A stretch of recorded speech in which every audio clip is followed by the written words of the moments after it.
Көкөністер жиналысы. Ертеде, ерте емес кешеме. Көкөністер әдеттегідей бас қосып, біртіндеп бір үйірге жинала бастады. «Сәлем, Қызылша!» деді Пияз бірінші болып домалап. «Сәлем, Пиязжан, қалың қалай?» «Ойдағыдай. Өмірде бәрі ойдағыдай емес, ойдағының бәрі өмір емес деген екен әкім ұсқа қатамыз», деді Қызылша. «Қойш, Қызылша, сөздің барлығын қызарта бермей, сөйлемнің құйрығын ұзарта бермей, біреудің тілімен сайрай берсем, ақылды болып көріне қалам деймісің?» «Иә, бірақ саған біреудің сөзі өтуші ме еді? Сөзіңді ашшы, өзіңді ашшы, қабат-қабат киініп, елді шетінен еңіретесің де жүресің. Өзі соқыр болса да, өзгенің мінін көргіш ақ», деп осы жолы тағы да Қызылша мен Пияз сөзге іркіліп қалды. Десе де, халқым мені құлай сүйгені ғой. Көздері удай ашса да, тапжылмай осымен адамдар тамсана жей береді. Тамақты менсіз пісірмейді. Болмаған асым, боялмаған жасым жоқ. Парадокс деп осыны айт. Құрмақтана бермей, фитонциттеріңді шашып отырсаңшы, бактерия вирустар тазартып, деді Қызылша сынап. «Апамыз бүгін борщ дайындайын депті. Бүгін енді біз малмандай қызарып, аружданымыз көлдей төгіледі екен. Осы апамның қай бүйрегі борщқа тартып тұрады, а?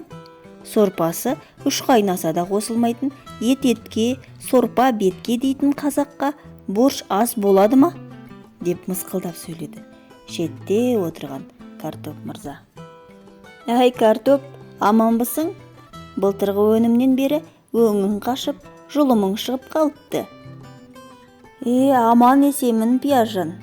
Түйнектерімнен өсінді шығып, енді мені егіп, тұқымға салатын шығар екен деп тып-тыныш жата берсем», деді Картоп өкініп. «Күрсінбе, сенсіз апталық жиналысымыздың бойына дәм кірмес», деді Қызылша. «Біз қазақтың асына жай ғана сән бермекпіз. Кезінде осы кең қазақ даласына мен, Сәбіз, Орамжапырақ, мына тұрған Пияз жер аударып келгенбіз.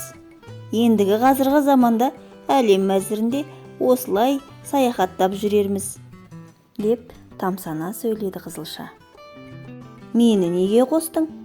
Менің ата-бабам бұрыннан тау-тастардың арасынан табылып, бір ауылды аштықтан аман қалып қалған екен.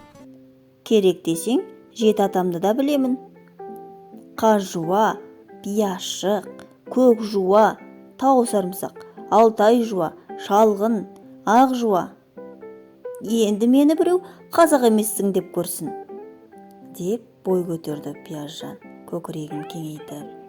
«Бәрекелді, Пиязжан, нағыз халқыңның жанашыры өзің екенсің», деді Сәбіз кіре берістен.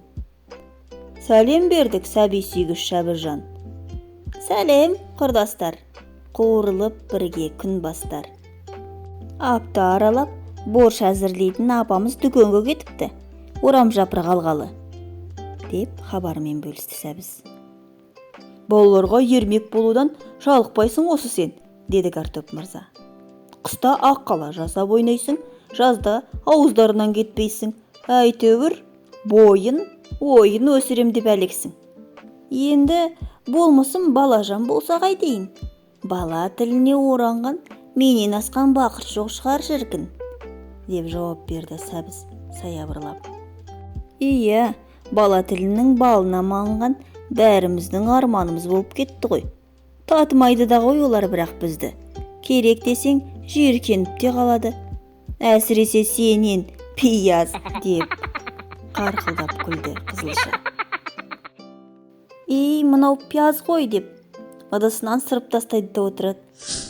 «Кейде осы сенің кесіріңнен, Пияз, олар тамақтан да бас тартатын кездер болады.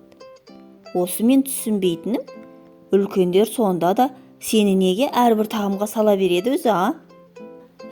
Жақсылап бір күліп ал, Қызылша, құмарың қанғанша.